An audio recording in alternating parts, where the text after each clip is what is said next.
Video کو like کریں، ہماری چینل کو سبسکرائب کریں، پاس والی بیل آئیکن کو دبا دیں تاکہ ہماری آنے والی ہر نیو ویڈیو کی نوٹیفیکیشن آپ کو ملتی رہے۔ کیا ہو گیا؟ مسلمان اتنا گر چکا کہ اللہ اکبر 250 روپے کی چپل بیچنے کے لیے وہ اللہ کی جھوٹی قسم کھاتا ہے، 50 روپے کی پالک کی سبزی بیچنے کے لیے وہ اللہ کی جھوٹی قسم کھاتا ہے۔ اللہ فرماتا ہے میرے نام کو قسموں کا نشانہ نہ بناؤ۔ ابن حجر لکھتے اللہ پاک کا ارشاد ہے حدیث قدسی میں کہ جو میری جھوٹی قسم کھائے گا میں اس کی 7 نسلوں کو برباد کر دوں گا۔ میاں بیوی کے جھگڑے میں اللہ کی قسم، پارٹنرشپ کے جھگڑے میں اللہ کی قسم، وہ بھی جھوٹی قسمیں۔ آج جھوٹی قسموں کو تو لوگ گناہ سمجھتے ہی نہیں، بلکہ سچی قسم کھانے سے بھی بزرگوں نے منع کیا، فرمایا سچی قسمیں بھی نہ اٹھایا کرو، کیونکہ بات بات پر قسم کھانے کی وجہ سے اللہ روزی سے برکت ختم کر دیتے۔ قسم بس جس پہ کھانا ہے زیادہ کھا سکتے ہو تو اپنے مذہب کی حقانیت پہ کھاؤ مسلمانوں، کیونکہ اپنے مذہب سے سچی بات کیا ہو سکتی؟ سب سے سچی حقیقت مذہب اسلام ہے، ان الدین عند اللہ الاسلام۔ اس میں پھر قسم اٹھا لو، یہ بہت سچا مذہب ہے، لیکن اپنے آپس کے جھگڑے میں، چھوٹی چھوٹی باتوں میں، اور پھر بات تو دیکھو اپنے بچوں کے مستقبل سے پیار ہے کہ نہیں؟ کتنی نادانی کرے گا انسان تو، کس قدر نادانی کا شکار رہے گا مسلمان تو، تیری غفلتیں آخر کس معیار پر جا کر کے رکے گی، کس گراف پر جا کر کے رکے گی؟ کتنا گراف گرائے گا، کتنا معیار گرائے گا؟ اللہ اکبر۔ اللہ فرمائے کہ میں تیری 7 پشتوں کو تباہ کروں گا اگر تو جھوٹی قسم کھائے گا۔ مسلمانوں کچھ خیال ہے کہ نہیں اپنے بچوں کے مستقبل کا، اپنی اولاد کے مستقبل کا، اپنے پوتا پوتی کے مستقبل کا؟ اللہ اکبر۔ تو میرے آقا اور ہم سب کے آقا و مولا مصطفیٰ جان رحمت صلی اللہ علیہ وآلہ وسلم فرماتے ہیں بے نمازی اس میں ہوگا جس میں پہاڑ بھی پگھل جائیں گے، اور جس سے 5 بار جہنم بھی پناہ مانگتا ہے اس وادی میں بے نمازی ہوگا، اور حرام لقمہ کھانے والا۔ اور یاد رکھیے حرام کی مختلف شکلیں ہیں، جیسے جوا بھی حرام ہے۔ آج کل جوا کو بہت پرموٹ کر رہی ہے حکومتیں، خاص طور پر جب بھی آپ تقریر سننے جائیں، نعت سننے جائیں، موبائل اوپن کریں یوٹیوب کی طرف تو بہت جوے کی اشتہار کی جا رہی ہے، لوگوں کو جوا میں ڈبانے کی کوشش کی جا رہی ہے، جھوٹے چہرے لائے جاتے ہیں، اس نے اتنے کروڑ کمایا، اس نے اتنے کروڑ کمایا۔ میں نے کہا اگر کروڑوں کما بھی لیا تو تباہ ہوا۔ ہمارے یہاں جوا میں جیت گیا تو جہنم ملے اور ہار گیا تو جہنم ملے۔ آپ غور کریں، جس جوئے میں جیتنے پہ بھی جہنم، اور جیتنے پہ جہنم کیسے؟ جیتنے پہ تباہی اور جہنم اس طرح، اگر وہ جوا کا جیت لیا تو جو کپڑا پہنا تو کپڑا نہیں پہنا، جہنم کا لباس پہنا۔ جب تک وہ کپڑا تیرے بدن پہ رہے گا اللہ کی لعنت تجھ پہ ہوگی، جب تک وہ کپڑا تیرے بدن پہ رہے گا کوئی نماز قبول نہیں ہوگی، کوئی دعا قبول نہیں ہوگی۔ اللہ اکبر، اللہ اکبر۔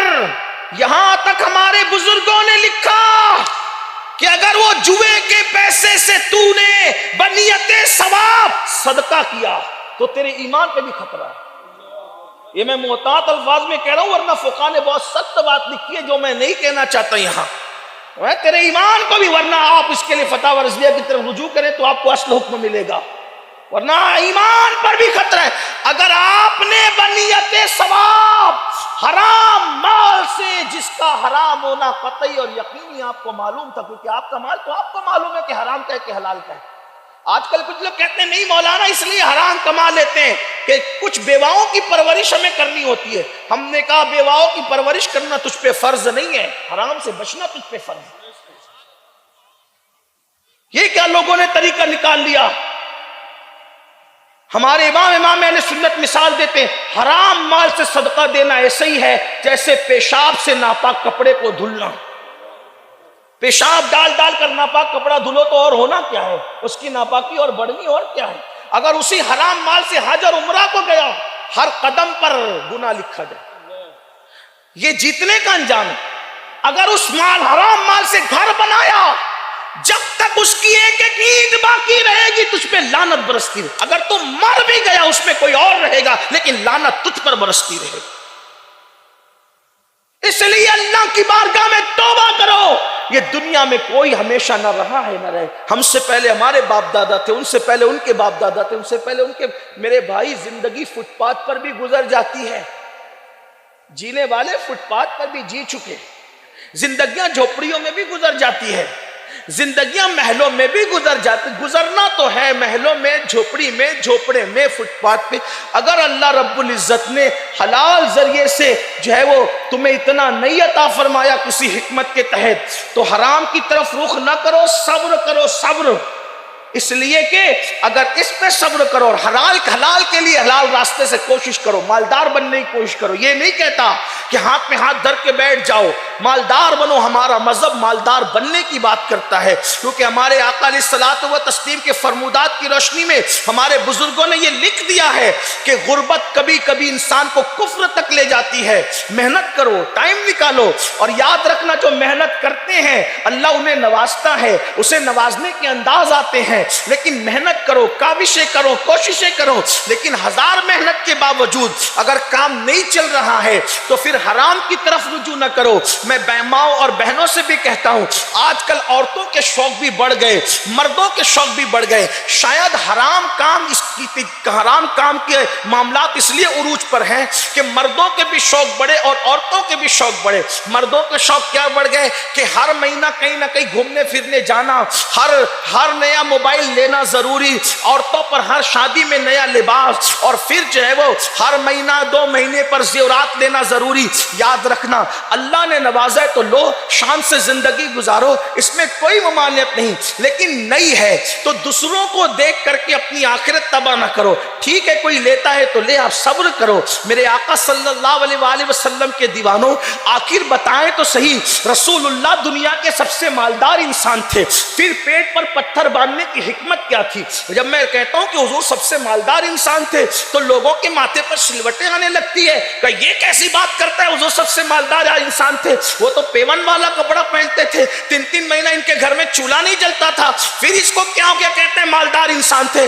میں کہتا ہوں صرف مالدار نہیں مانتا, میرا عقیدہ تو یہ ہے کہ ان سے پہلے ان سے بڑا مالدار کوئی نہیں گزرا, اور ان کے بعد قیامت تک ان سے بڑا مالدار کوئی ہو نہیں سکتا. اس کی وجہ یہ ہے, کوئی ایک ریاست کا مالک ہے, کوئی ایک ملک کا مالک ہے, کوئی 2 ملک کا مالک ہے, تنہا میرا نبی ہے جسے خدا نے اپنی ہر مخلوق کا مالک کیا ہے. میرے امام کہتے ہیں خالق کل نے آپ کو مالک کل بنا دیا, دونوں جہاں ہے آپ کے قبضہ و اختیار میں.